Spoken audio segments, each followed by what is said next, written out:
Conteúdo programático deste vídeo.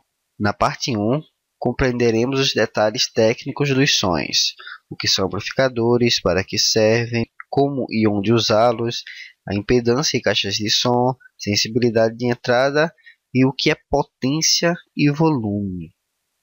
Numa parte 2, entenderemos o funcionamento e a montagem do nosso amplificador, os componentes dele, estágios do amplificador, a potência que ele suporta, os detalhes sobre o CI que ele usa, a personalização do circuito, a alimentação deste circuito e a montagem das trilhas pelo Proteus. E como terceira e última parte, a parte operacional, faremos a confecção da nossa placa de circuitos, a soldagem dos componentes e o teste do amplificador.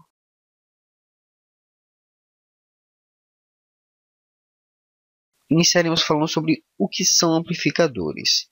Um amplificador de áudio nada mais é que um equipamento eletrônico onde, a partir de um pequeno sinal de áudio colocado na sua entrada, fornece na sua saída sinal ampliado adequado ao funcionamento de um ou mais falantes.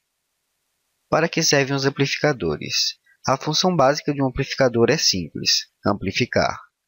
Há tantos equipamentos e tipos de falantes que precisam de sua amplificação que se torna indispensável conhecer melhor a potência de um som, como é vulgarmente chamado. É necessário, sim, conhecer o equilíbrio entre o desempenho e a qualidade para a aplicação que se deseja.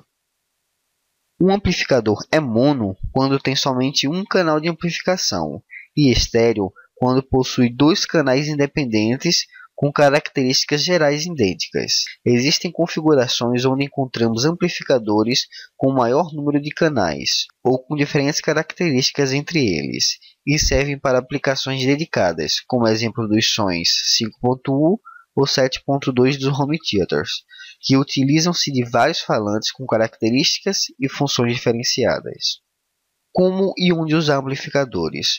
O gabinete de um amplificador tem dois painéis: o frontal, onde ficam os controles de volume, chave liga-desliga e os indicadores de condição de funcionamento, e o traseiro, com todos os conectores de entrada, saída e o cabo de alimentação de força.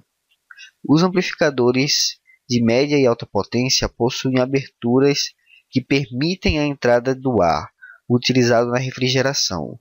Essas passagens de ar, se obstruídas, irão prejudicar o funcionamento normal do amplificador.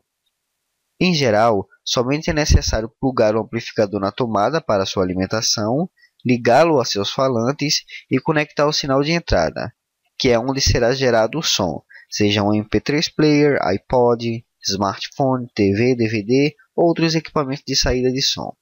É necessário saber se seu equipamento gerador de som, como o exemplo de um celular, possui o plug de conexão compatível com o equipamento. Caso não seja, existem diversos adaptadores à venda no mercado.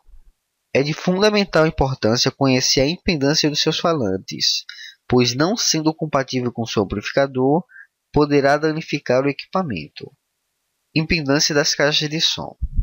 Impedância nada mais é que um conjunto de resistências. É um parâmetro importante das caixas de som. Ela muda de acordo com a frequência de resposta. Mas aqui abordaremos a resistência nominal das caixas de som, para um melhor entendimento. Em geral, podemos encontrar falantes de 2 a 32 ohms. Este valor deve combinar com a impedância do seu receiver ou amplificador. Caixas de 2 ohms ligadas a um amplificador que suporta no mínimo 4 ohms têm grandes chances de queimarem, tanto as caixas quanto os amplificadores. Por outro lado, não há problemas em ter caixas com impedância nominal maior do que a mínima do amplificador. Porém, as caixas receberão menor potência. Por exemplo, se você usar uma caixa de 8 ohms nominais com um amplificador de 4 ohms por 100 RMS, ao ligar este falante deste amplificador, o som máximo será de 50 watts, que é a potência em RMS. Vale lembrar que nem sempre a potência dobra ao se diminuir a impedância pela metade. Isso depende do projeto do amplificador. Sensibilidade de entrada para a máxima potência, medida em volts. Quando se coloca um pequeno sinal de áudio na entrada de um amplificador, podemos ouvir pelos falantes esse sinal com maior amplitude. Se aumentarmos o sinal de entrada, irá ocorrer um aumento proporcional na saída. e assim por diante. Vamos descobrir, entretanto, que há um limite para esse aumento de sinal de entrada, chamado de sensibilidade. A partir deste ponto, o sinal de saída para de aumentar porque chegamos à potência máxima do amplificador. Existem certas variações de marca para marca, os mais sensíveis com 0,5 V até os menos sensíveis com 1,5 V. Amplificadores muito sensíveis de 0,5 V costumam aumentar o ruído do sistema e os chamados duros. Os pouco sensíveis 1,5 V irão exigir maior esforço do estágio de saída da mesa ou do pré-amplificador que estão amplificando. Devemos, portanto, escolher uma sensibilidade média por volta de 1 V. Potência em RMS e volume. Essa é a grande dúvida da grande maioria das pessoas que eu conheço.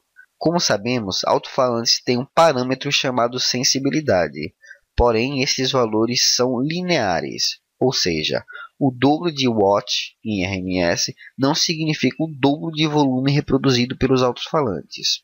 Na verdade, quando dobramos a potência, temos que adicionar apenas 3 dB ao alto-falante. Sendo assim, um alto-falante com 86 dB de sensibilidade, ao receber 1 watt, produz 86 dB de som. Um alto-falante com 86 dB de sensibilidade, ao receber 2 watts, produz 89 e assim por diante, aumentando de 3 em 3. Agora vamos comparar alto-falantes com sensibilidades diferentes.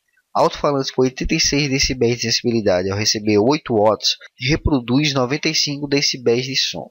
Alto-falantes com 89 dB de sensibilidade ao receber 4 watts reproduz 95 dB de som. Concluímos que ao adicionarmos 3 dB a mais na sensibilidade, o segundo alto-falante produz sons com a mesma intensidade sonora que o primeiro e com a metade da potência. Isto é muito importante para sistemas que não possuem muita potência, pois ao serem equipados com alto-falantes de alta sensibilidade, podem atingir os mesmos níveis de som que os outros sistemas com maior potência. Agora vemos quanto de pressão sonora significa um valor X em decibéis. Podemos ver aí um volume considerado baixo, 30 decibéis, o som de uma biblioteca, ou um alto, um martelo perfurador de alcatrão, ou mais alto ainda, um concerto de música de rock. Agora imagine caixas de 92 decibéis de sensibilidade, compare com o gráfico e perceba o tanto de barulho que um watt pode fazer. Agora você sabe que potência não é tudo e que o dobro de potência não significa realmente o dobro de volume.